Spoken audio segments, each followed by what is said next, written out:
好几只小孩带了。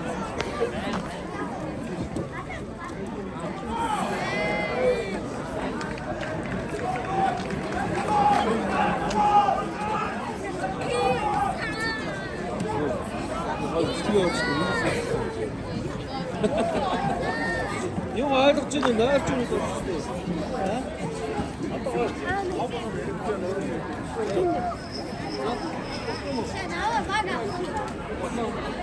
啊